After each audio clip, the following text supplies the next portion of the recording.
अस्सलाम वालेकुम। कैसे हैं आप सब लोग? ठीक ठाक हैं। लास्ट लेक्चर के अंदर हमने डिस्कस किया था ऑर्डर ब्लॉक्स को और एक्सट्रीम ऑर्डर ब्लॉक लेवल्स कौन से हैं, डिसीजनल ऑर्डर ब्लॉक लेवल्स कौन से हैं, और उसके बाद हाई प्रोबेबिलिटी ऑर्डर ब्लॉक कैसा बिहेव करता है।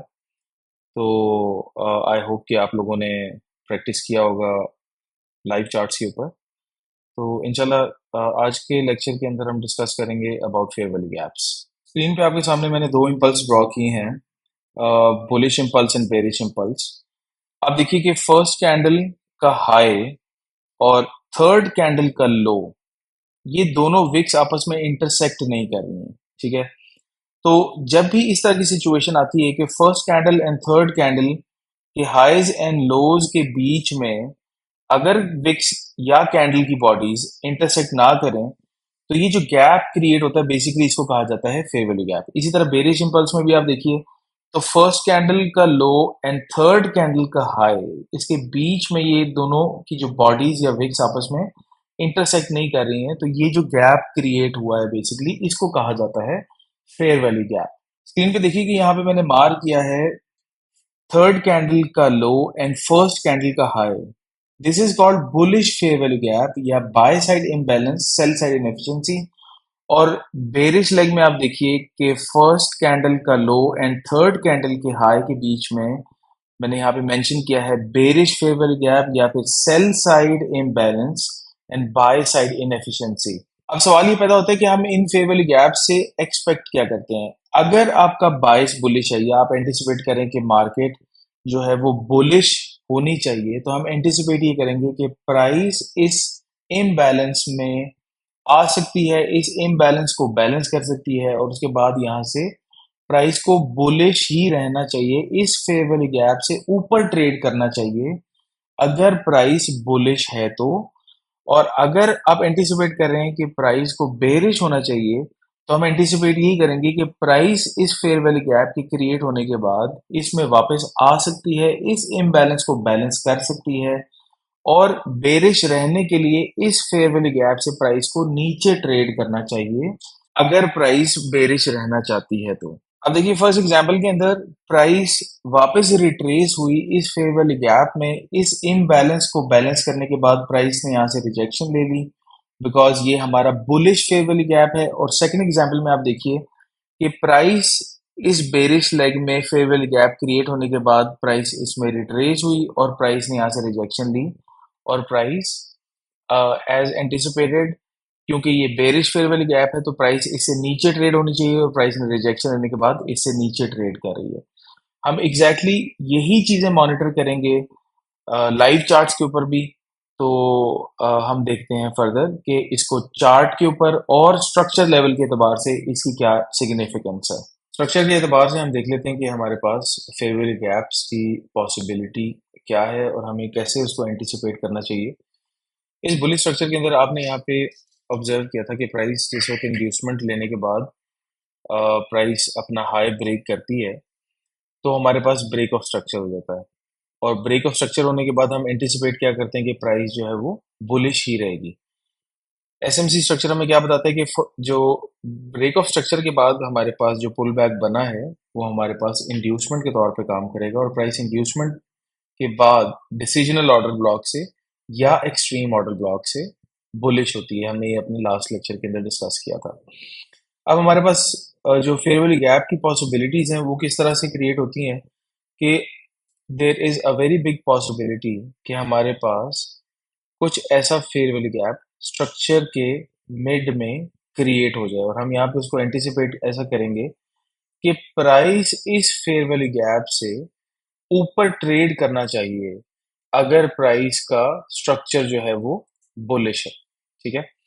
तो प्राइस क्या कर सकती है, प्राइस इम्बैलेंस को बैलेंस करने के लिए, इस फेयर वैल्यू गैप को फिल करने के लिए प्राइस डिसीजनल ऑर्डर ब्लॉक को एक दफा वॉयलेट करके प्राइस जो है वो ट्रेड कर सकती है नीचे और प्राइस आ सकती है अपने एक्सट्रीम ऑर्डर ब्लॉक में। और एक्सट्रीम ऑर्डर ब्लॉक में आने से क्या होगा कि ये फेयर वैल्यू गैप 100% फिल हो जाएगा। ये बेसिकली कोई भी इम्बैलेंस इस बुलिश मूव में फिल होने के बाद प्राइस एक्सट्रीम ऑर्डर ब्लॉक को टैप करने के बाद बुलिश हो सकती है।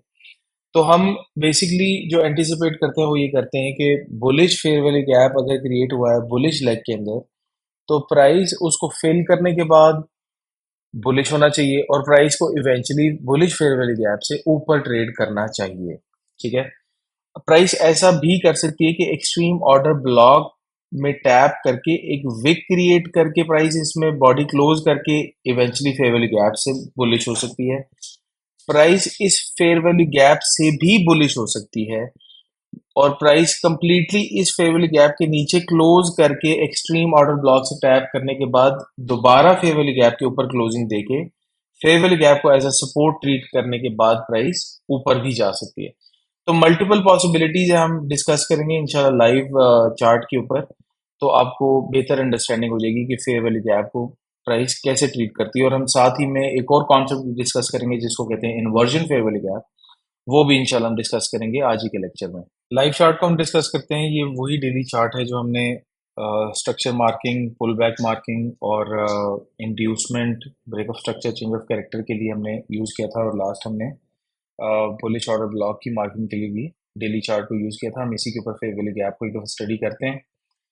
अब देखिए कि प्राइस ने जब इंड्यूसमेंट क्रिएट की, इंड्यूसमेंट के बाद प्राइस ने बुलिश ऑर्डर ब्लॉक जो हमारा डिसीजनल ऑर्डर ब्लॉक था, प्राइस ने वहां से रिजेक्शन ली। रिजेक्शन लेने के बाद अब देखिए कि प्राइस ने हमें यहाँ पे एक फेयर वैल्यू गैप दिया। ये बुलिश फेयर वैल्यू गैप है जो कि हमारे स्ट्रक्चर के साथ बिल्कुल अलाइन भी होता है।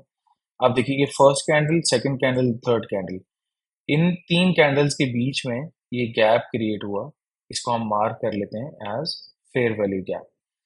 प्राइस देखिए कि इस फेयर वैल्यू गैप को क्रिएट करने के बाद इस फेयर वैल्यू गैप में आई और यहाँ से प्राइस ने रिजेक्शन ली और प्राइस ने ब्रेक ऑफ स्ट्रक्चर लेवल की तरफ प्राइस ने ट्रेड करना शुरू कर दिया। ठीक है। उसके बाद प्राइस दोबारा वापस आई। प्राइस ने अर्ली बायर्स को पर्ज किया, लिक्विडिटी स्वीप की। लिक्विडिटी स्वीप करने के बाद प्राइस ने दोबारा ऑर्डर ब्लॉक से रिजेक्शन ली और रिजेक्शन लेने के बाद आप देखिए कि फर्स्ट, सेकंड, थर्ड, इन तीन कैंडल्स के बीच में ये प्राइस ने दोबारा से हमें एक फेयर वैल्यू गैप दिया और प्राइस ने इसी फेयर वैल्यू गैप से यहाँ पे एंटर हुआ और यहाँ से सपोर्ट ली और उसके बाद प्राइस यहाँ से बुलिश हो गई। तो आपको यहाँ पे फेयर वैल्यू गैप्स बेशुमार नजर आएंगे, लेकिन हम कोशिश ये करते हैं कि जो ऐसे फेयर वैल्यू गैप्स को हम अंडरस्टैंड करें जो हमारे ट्रेंड के साथ अलाइन होते हैं। प्राइस दो ही वजूहात की वजह से अप एंड डाउन मूवमेंट करती है। One is to target the liquidity. Liquidity से क्या मुराद है कि वो लोग जो यहाँ पे ऐसा एज्यूम कर रहे थे कि प्राइस यहाँ से बेरिश हो रही है, प्राइस सेल हो रही है, उन लोगों के स्टॉप लॉस मैक्सिमम इस लेवल पे थे। तो प्राइस लिक्विडिटी टारगेट करने के लिए इन सेलर्स को अटैक करती है, इनकी लिक्विडिटी को अटैक करती है, या फिर प्राइस वापस आती है तो इम्बैलेंस में वापस आती है। जो फेयर वैल्यू गैप्स हैं, जो इम्बैलेंसेस हैं, इन इम्बैलेंसेस को बैलेंस करने के लिए प्राइस वापस आती है और उसके बाद लिक्विडिटी को अटैक करती है। अब देखिए कि ये fair value gap half almost fill हुआ था, इतना इम्बैलेंस अभी बाकी था। प्राइस ने लिक्विडिटी को अटैक करने के बाद प्राइस ने ये फेयर वैल्यू गैप को 100% फिल किया। मजीद लिक्विडिटी जो प्राइस ने इंजीनियर की थी उसको पर्ज करने के बाद प्राइस ने दोबारा से रैली किया towards the high side, towards the bullish side.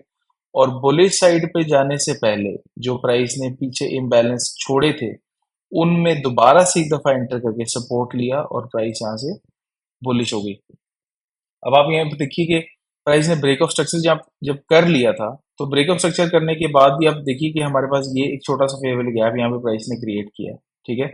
इस फेयर वैल्यू गैप को भी प्राइस ने यहाँ पे फिल किया और इस तरह रास्ते में जितने भी fair value gaps price create करती जा रही है, प्राइस उनको साथ साथ फिल करती जा रही है, लिक्विडिटी को टारगेट करती जा रही है और प्राइस यहाँ से बुलिश होती जा रही है। तो आप यहाँ पे जितने भी चाहें फेयर वैल्यू गैप्स मार्क कर लें, देखें कि इवेंचुअली प्राइस ने इन सब फेयर वैल्यू गैप्स को फिल किया है और फिल करने के साथ साथ प्राइस जो है वो अपना जो बुलिश सफर है वो जारी रखे हुए।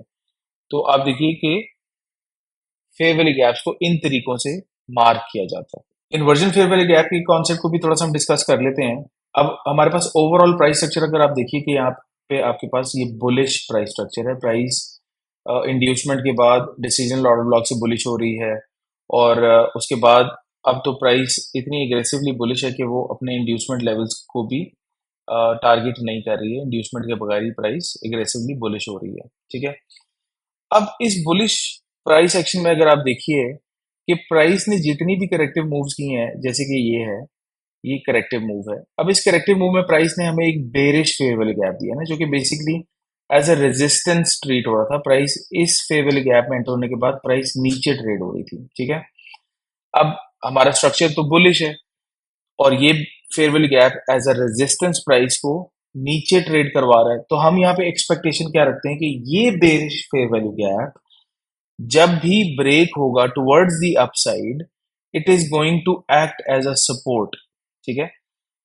प्राइस के लिए ये बेरिश फेयर वैल्यू गैप है। बेरिश फेयर वैल्यू गैप का काम क्या है कि वो प्राइस को नीचे रखेगा। मतलब प्राइस अगर बेरिश है तो प्राइस को इससे नीचे ट्रेड होना चाहिए। लेकिन स्ट्रक्चर के एतबार से आप देखिए तो गोल्ड का जो स्ट्रक्चर है वो इस वक्त बुलिश है, और बुलिश एंटिसिपेशन के लिए हमें मार्केट से जो कॉन्फ्लुएंस चाहिए, या हमें मार्केट से कोई भी ऐसा सिग्नल चाहिए कि मार्केट कब बुलिश होगी, तो वो तब बुलिश होगी जब ये बेरिश फेयर वैल्यू गैप से प्राइस ऊपर ट्रेड करना शुरू हो जाएगी।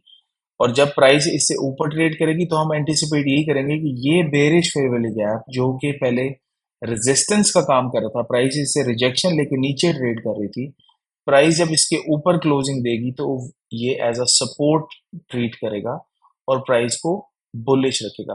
देखिए यहाँ पे ये बेरिश फेयर वैल्यू गैप से प्राइस ने रिजेक्शन ली, प्राइस रेजिस्ट कर रही थी इस लेवल से, तो ये रेजिस्टेंस के तौर पे काम कर रहा था, और जैसे ही प्राइस ने इससे ऊपर क्लोजिंग दी तो it started acting as a support. Price ने इसी लेवल से सपोर्ट ली दो दफा, और इवेंचुअली प्राइस यहाँ से बुलिश हो गई। तो इस फेयर वैल्यू गैप ने इन्वर्जन के तौर पे यहाँ पे बुलिश काम किया, जो कि बेसिकली एक्चुअली ये एक बेरिश फेयर वैल्यू गैप था, और प्राइस को उसने एज अ सपोर्ट काम किया है यहाँ पे, और as a bullish inversion fair value gap के तौर के ऊपर ट्रीट किया है प्राइस ने इसको। तो आई होप कि fair value gap and inversion fair value gap का जो कॉन्सेप्ट है वो आपको क्लियर हो गया होगा। आई वुड एक्सपेक्ट कि आप इसको मार्क करेंगे अपने चार्ट्स के ऊपर। आप इसको प्रैक्टिस करें लोअर टाइम फ्रेम्स के ऊपर भी, डेली के अलावा 4 hour, 1 hour, 15 minute, 5 minute and 1 minute के ऊपर आप इनको मार्क कीजिए। आप इनको मार्क करें, इनको प्रैक्टिस करें, and if you face any problem और if you have any questions, you can ask us on Discord. Discord is 100% free. आप ज्वाइन कर सकते हैं हमारे डिस्कॉर्ड चैनल को। लिंक जो है वो डिस्क्रिप्शन के अंदर अवेलेबल है। आप ज्वाइन करें डिस्कॉर्ड चैनल को, and we are here to help. Until next time, take care. Allah Hafiz.